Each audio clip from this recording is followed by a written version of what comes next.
Can I let you into a little secret? I love musicals.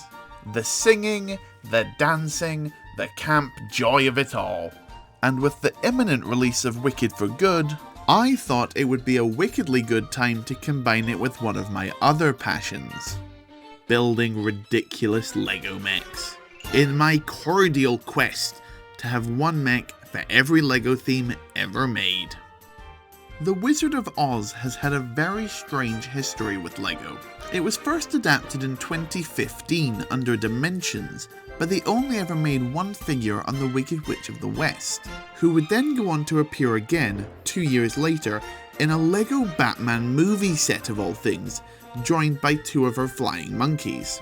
She was finally joined in minifigure form by Dorothy and the rest of the Yellow Brick Road gang in 2019, bizarrely through a Lego Movie 2 CMF of all things. And after that it went quiet, with nothing Wizard of Oz related up until 2024, when the Wicked theme released. Wicked first began as a mini doll theme, up until 2025, when Lego released 2 18+ sets containing minifigures. I've decided to go with Elphaba over Galinda just because I think she's a bit more recognisable, and I've also got a lot more black pieces than I do pink. Now, when I said this mech was going to be gravity defying, I wasn't joking. My goal for this mech is to have Elphaba flying on her broom. You're probably currently thinking, what on earth am I looking at? But hopefully with the cockpit piece on top, you might be able to see a bit clearer. The body is built entirely using snot in a series of layers connected between bars and clips. Into each of those sides I connect these big panel sections which contain both the legs and the bottom of Elphaba's dress. I've even put some white Technic pieces just above the feet to represent her famous socks, which I am now remembering was an entirely different character. You know, it's really difficult to figure out which is which sometimes. I finished off the top of the dress using a couple more curve slopes and wedges. It's supposed to create a long flowy dress look, but I'm not quite sure if that's how it comes across. Moving back up to the top, you can see that I added on the arms. I used purple as an accent colour here, which I don't personally see in the actual costume, but the minifigure uses it, so I'm using it, so it doesn't look like a big black blob. Another accent colour that I included was bright green, which I used to build her hands. They're most commonly found in botanical sets and whatever on earth this thing is, but they worked for me, so I'm using them. The last thing to do was add Elphaba's broom and cape. The broom's built out of a series of different barrels all connected to each other with a Technic axle and a big bush on the back, and the cape actually comes from a big buildable Batman set. It does slightly cover up the body, which I spent ages trying to perfect to get the shape right, but on the other hand I don't think I got the shape right, so maybe it's for the best that you can't see it.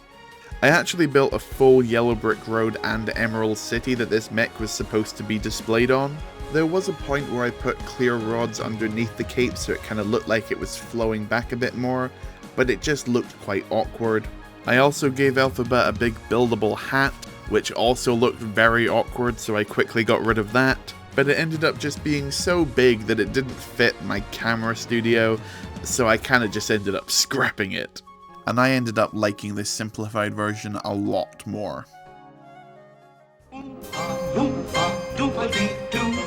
I've got another mecha for you. Stop singing, Sam, you're embarrassing me. Yes, earlier in 2025, a Willy Wonka and the Chocolate Factory set was made, under the everlasting gobstopper of a theme Lego Ideas. It was luckily based on the original 1971 film, and not the horrendous remake. Picking my pilot for this mech was tough. It came down to the Wonkmeister himself or one of the Oompa Loompas. And if the song didn't give it away, I went with the latter. So grab your golden ticket, it's mech building time. Starting off with the feet, you can see these weird balls that I've got at the end of them, which I didn't know Oompa Loompas had till I looked up some reference images, but they were pretty easy to build using some unprinted BB-8 bodies. You may notice, however, that the rest of the foot and the rest of the legs are entirely built out of Technic pieces, which is something that I normally try and stay far away from. But I thought, if I'm building musical mechs, I want to make at least one of them be able to dance. And the simplest dance I could think of that I could incorporate into a mech was an Oompa Loompa bobbing up and down. So, with the gear and a bunch of Technic lift arms, I was able to achieve this.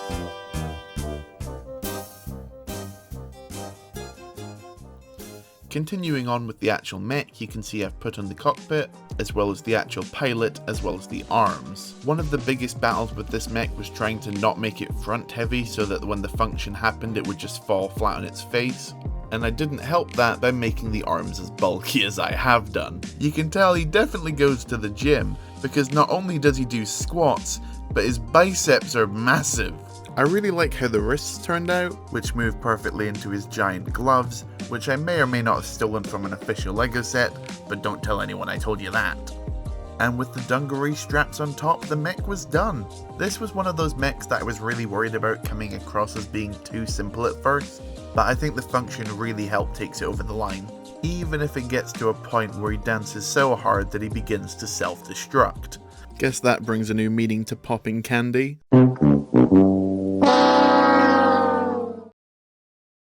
Outside of Wicked, it really wasn't that easy finding any musicals that had LEGO sets based on them. Not counting Disney movies, of course, because that would be a total cop-out. I was really struggling. It got to the point where I almost built a mech for this guy and said it was Little Shop of Horrors. That was until I remembered Beetlejuice, which, just like The Wizard of Oz, started its LEGO life as a Dimensions pack. However, this would be a much shorter story, as there was only ever one set in the whole theme in 2017. Beetlejuice first released in 1988 before a musical adaptation was created 30 years later in 2018. The first movie isn't technically a musical, but it's got musical scenes in it, so it's close enough for me. Also, I've definitely said it enough times that he's coming after me now. So before that happens, let's build a mech. I'm not here to waste your time, so I'm just going to start from the waist on this mech. It's not massively interesting.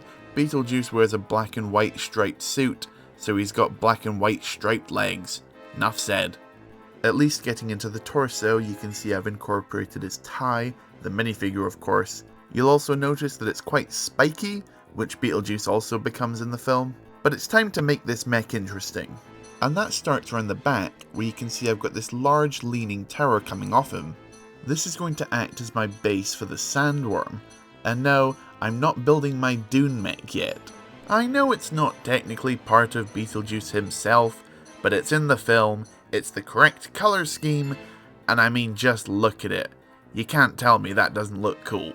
The little head within the head there is built out of a cow skull, with some eye prints taken from some old Marvel sets. But while your attention was on the sandworm, you may not have noticed the very awkward dangly flex tubes hanging off the sides, that are soon going to become Beetlejuice's arms. One of my favourite parts of the film is when Beetlejuice plays human whack-a-mole, so I wanted to represent that within this mech. Around the flex tubes are rings of plates and tiles to kind of create that really long slinky look, and on the ends of them are big inflatable hammers built out of bucket pieces. The flex tubes don't stretch quite far enough to reach the floor, but I still really like the overall look. And that's my Beetlejuice mech in his entirety. I think it shows off his wacky personality pretty well, and I just can't get over how much I love that sandworm. I just really like the shape of it when it's bended all together like that, and I like the studless look in it as well. I think it's just really fun. And there you have it, all three of my musical mechs together. Despite this entire video being made to try and coincide with the Wicked film releasing, it's probably ended up being my least favourite one out of the three.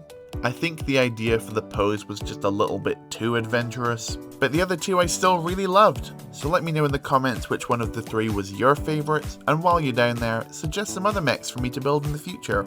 I would make them do ending bows, but I didn't quite build on the functionality for that, so I'll just see you later. Bye bye!